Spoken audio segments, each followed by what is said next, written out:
With a spark and a flash, I ignite. Ampamine here, coming at you with some more Payday 2 Crimefest updates and news.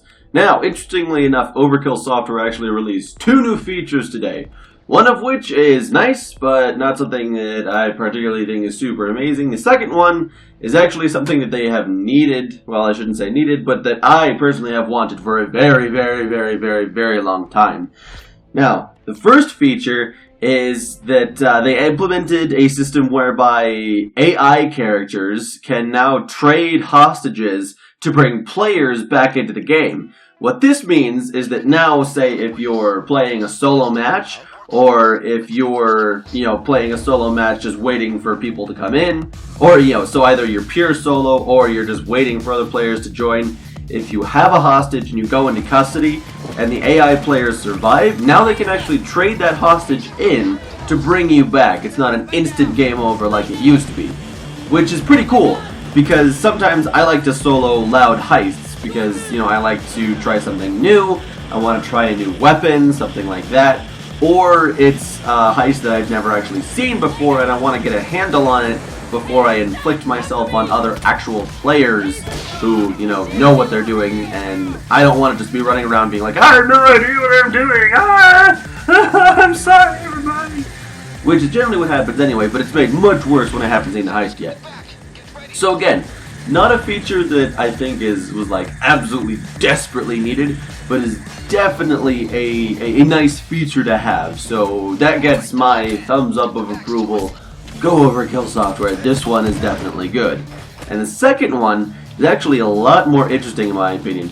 Now they have added an additional filter to CrimeNet where you can filter heists by whether the host chooses for the heist to be intended to be stealthed or loud.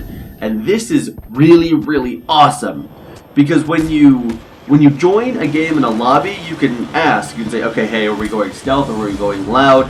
And then you can change out your perks, your skill set. So if they're going loud, you can, take your mastermind or enforcer or whatever set. And if they're going stealth, then you can take your ghost and fugitive builds that really help out in stealth.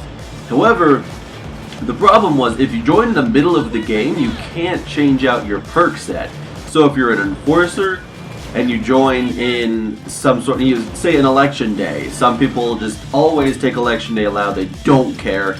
Other people always stealth election day, and they're the kind of people where if somebody breaks stealth, it's just an instant restart. And that's fine, but the problem is, if you joined one of those games in progress with your enforcer build, and they were doing stealth, then you're kinda SOL, because you have all of these abilities that are directly related to being effective in combat, but you have absolutely nothing when it comes to stealth.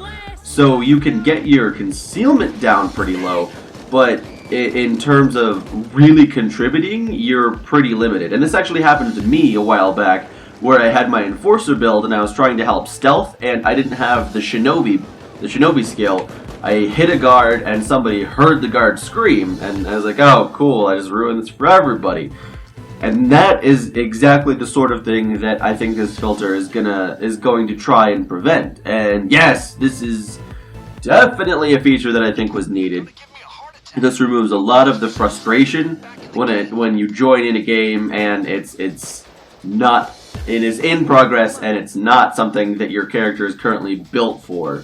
So that is just going to be super awesome. So yes, thank you Overkill. This was desperately needed for a long time now. And yeah, this definitely gets my double thumbs up. Ampamine Fist 1 is in a thumbs up position. Ampamine Fist 2 is now in a thumbs up position. I am in double thumbs up position. Thank you Overkill for this. Awesome. Keep this up and things will be going pretty great.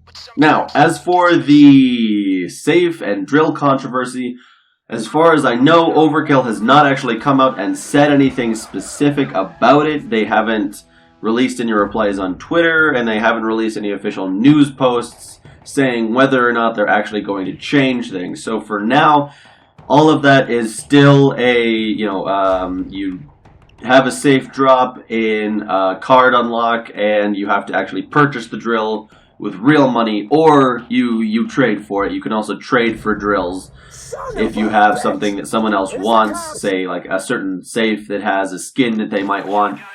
But they haven't actually specifically stated whether or not they're going to keep that the same or change it. So all of that is still up in the air, and everybody is still waiting to see what Overkill is going to officially say about that. But that is it for this episode. Thank you all very much for watching. As always, I appreciate it. And again, thank you all very much for the comments. I've been loving the discussion. Everything has been super fun since I've been able to talk to you guys. So thank you for that. And this has been me, Ampamine, coming at you with some more Payday 2 and Crimefest news and updates. Keep heisting, my friends, and I will catch all of you on the flip side.